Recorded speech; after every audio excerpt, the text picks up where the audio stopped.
내가 채권을 사요. 채권은 금전소비대차 계약이 아니에요, 여러분. 일단 채권은 유가증권을 산 거예요. 이 유가증권과 금전소비대차 계약이 민사법에서 뭐가 다르냐면 지명채권이냐 아니냐로 갈리는데 좀 어려운 얘기인데 한번 볼게요. 내가 유가증권을 사면 이걸 돌릴 수가 있는 거야. 제3자에게 팔 수 있는 거야. 그래서 상법에서 유가증권의 정의는 권리의 행사, 처분, 양도에 있어서 권리의 그 증권의 소지를 필요로 하는 것을 유가증권이라고 해요. 좀 더 쉬운 말로 하면 분실하면 좆되는 거예요. 이거 없으면 안 되는 거야. 꼭 이게 있어야지 내 권리 행사가 가능한 거야. 하지만 은행에 내가 정기예금 맡겼는데 예금 통장, 요즘 실물도 다 필요 없지만 실물 하나 있는데 그걸 분실했다고 해도 설령 온라인 뱅킹으로 내가 가입을 했는데 비밀번호 잊었다고 해도 어떻게든 찾을 수가 있단 말이에요. 근데 유가증권은 분실하면 대단히 복잡해요. 재권 판결이라는 판결을 받아서 이거 유가증권이 내가 가지고 있고 다른 어떤 누구도 없다. 이런 확인 절차를 밟아야 되는 등 대단히 복잡한 과정이 있습니다. 그래서 채권은 일반적인 금전소비대차가 아니에요. 이해하시겠죠? 그래서 여기서 말하는 채권은 증권이라고 얘기하잖아요. 돌릴 수 있는 거야. 돌릴 수 있는 거. 여기까지 좋아요. 그러면 회계학에서 배우다시피 채권을 사면 중간에 쿠폰을 주죠. 그 쿠폰은 우리한테 관심사가 아니야. 그건 원래 이자야. 이해하시겠어요? 그 채권을 소지한 사람에게 그냥 주는 거예요. 만기, 이자기, 변제기에 있으면 그냥 이자 계약에 따라서 돈을 주는 거예요. 우리한테 관심사는 이건데요. 내가 9,000원에 샀어요. 채권을. 근데 액면가가 10,000원이에요. 그래서 만기에 가서 10,000원을 받아요. 그죠? 그럼 경제적으로 회계학적인 개념이 있으면 이 둘의 차이 1,000원이 이자라는 건 다 알아요. 의미 이해하시겠죠? 이 이자가 요 차이가 1,000원이라는 건 다 알아요. 근데 세상에는 이게 이자가 아니라고 우기는 애들이 많다고요. 그러니까 법조문에서 치열하게 다투고 있는 거예요. 첫 번째. 이자가 아니라고 우겨요.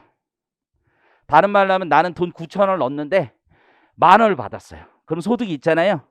하지만 소득세는 열거주의죠. 열거주의. 그죠? 열거된 소득이 아니면 과세 안 하는 거잖아. 지금 말하는 저 할인액이라는 개념이 없으면 과세 못 한다고요. 이해하시겠죠? 그런데 왜 이 사람들은 이게 이자가 아니라고 주장하냐면 다른 무엇인가가 있기 때문에 이자가 아니라고 주장하는 거예요. 지금 이해하시겠죠? 이 1,000원이 이자 소득이 아닌 something, 다른 거라고 주장을 하는 거야. 다른 거. 뭐라고 주장할 수 있을까요? 뭐라고? 양도? 뭐 언젠가는 맞는 얘기가 될 수 있어요. 지금은 아니고. 뭐라고 주장할 수 있을까? 뭐라고? 1호 다시 한번 읽어보시겠어요? 거기 답이 있어요. 그리고 이 친구가 얘기한 양도라는 말과 합성해 보세요. 채권의 매매 차익이라고 주장하는 거예요. 다들. 이해하셨어요? 채권의 매매 차익은 소득세 과세 영역에서 과세하지 않는단 말이에요. 난 9,000원에 사서 10,000원에 판 거예요. 왜 그러세요? 왜 나한테 세금을 내라고 하세요? 라고 주장을 하는 겁니다. 이해하시겠죠? 그래서 우리 법제는 아니야. 이자야 이자. 라고 주장하는 겁니다. 이해하시겠죠? 그러면 두 번째 문제는 이런 게 생겨요. 이게 회계학 같은 거 배웠으니까 이런 건 안단 말이에요. 채권의 가격도 변동이 된단 말이에요. 그죠? 그러면 얼마나 잘 알고 있는지 한번 물어볼게요.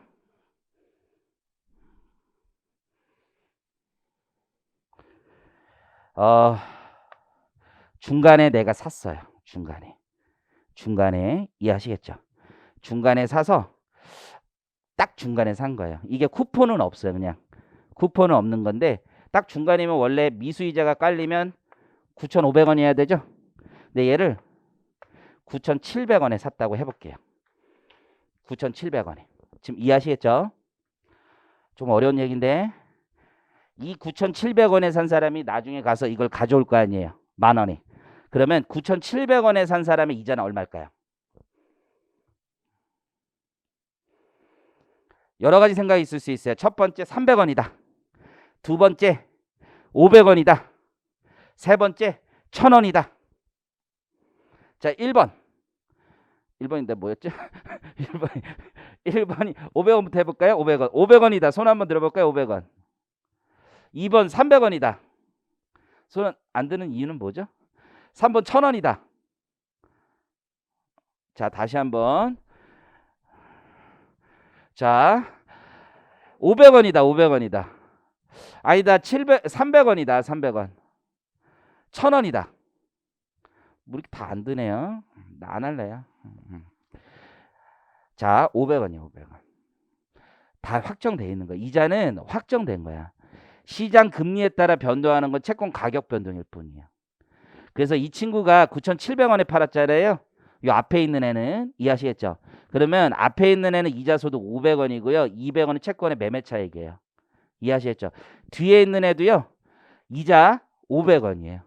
왜요? 이자는 누구한테 받는 거예요? 채무자한테 받는 거예요. 얘한테. 그래서 픽스돼 있는 거야. 많은 사람들 오해가 있는데 세법에서 이자는 픽스돼 있는 거예요. 회계학하고 달라요. 일단 여기까지 이해하시고, 그런데 이제 문제가 생긴 거예요. 옛날에는요. 그래서 어떻게 했냐면 무조건 1000원으로 했어요. 이자는. 그리고 마지막에 오는 애가 다 이자 소득이에요. 가장 편한 세제죠.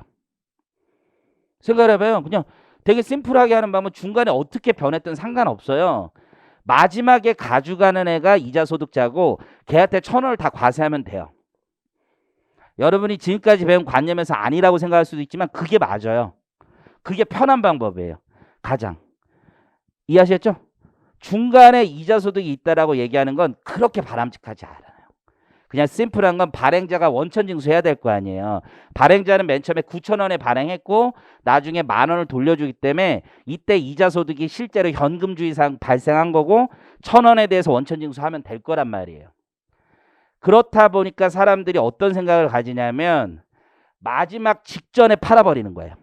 그럼 그동안에 발생한 수많은 금융소득이 있었을 거 아니에요. 초과 누진세율이 적용되는 세제 하에서 중간에 팔아서 어떻게 해요? 벗어나는 거죠. 금융소득 종합과세를 회피할 우려가 생겼다는 거예요. 그래서 우리 세법이 변경돼서 아니다. 중도에 매각하더라도 보유기간 이자에 대해서 이자를 계산하겠다라고 되어 있는 거예요. 참고로 보유기간 이자를 누구나 다 과세하는 것도 아니에요. 이제 유예반 정도 됐으니까 이제부터 배워보는 거예요. 여러분이 1차 공부할 때 그런 거 한번 배웠을 거예요. 보유기간 이자에 대해서 원천징수 의무에 대해서 배웠을 거예요. 한번 볼게요. 여기가 A가 가지고 있고 여기가 B가 가지고 있어요. A가 개인이에요. B가 법인이에요. 이해하셨죠? 그러면 원천징수 하래요. 누가 원천징수하는 거예요? 법인이 하는 거예요. 매수법인이. 이해하시겠죠? 근데 이거 되게 불편한 거예요. 사실은. 이 매수법인에게 어마어마한 부담을 일으키는 거예요. 조금만 생각해보세요. 여기에 몰입해서 매수법인이 원천징수하기 위해선 이 기간을 알아야 되는 거예요. 제가 사서 지금까지 얼마나 보유했는지를 알아야 된다고요. 중간에 바뀌었으면 굉장히 복잡한 문제가 있죠. 여기에 중간에 바뀌었으면 얘가 보유한 기간이 얼마인지에 대한 확신이 안 서요. 그래서 원래는 매수인이 이자를 지급해 주잖아요. 중간에 매수인이 이자를 소득을 지급하는 자에게 원천징수 의무를 물리는 게 당연한 건데 채권의 중도 보유 기간 이자는 어렵단 말이에요. 그래서 이런 경우에는 그냥 원천징수 의무를 매수법인에게 주고 있지만 만약에 법인이 매도법인이 여기가 법인이다 라고 하고 법인 개인 이러면 자기 계산이 제일 편하잖아요. 그러니까 원천징수는 소득을 지급하는 자가 내는 건데 오히려 반대로 소득을 지급받는 자가 스스로 원천징수해서 원천징수 의무자를 대리하여 원천징수해라 라고 해서 대리 의무를 두고 있는 거예요. 근데 개인이에요. 개인이에요. 원천징수 하지 말래요. 왜요? 마지막 개인이 가서 가져가면 된다 이거예요. 얘가 다 과세되는 거야. 그런 건. 결국 원천징수가 안 됐으니까 얘가 마지막에 가서 전체 기간에 대해서 이자 다 물고 가는 거예요. 왜 그렇게 가도 되냐? 어차피 개인이기 때문에 똑같이 금융소득 종합과세를 받을 수 있어요. 그러니까 시프팅이 되더라도 똑같은 결과가 생긴다는 거예요. 거의 유사한 결과.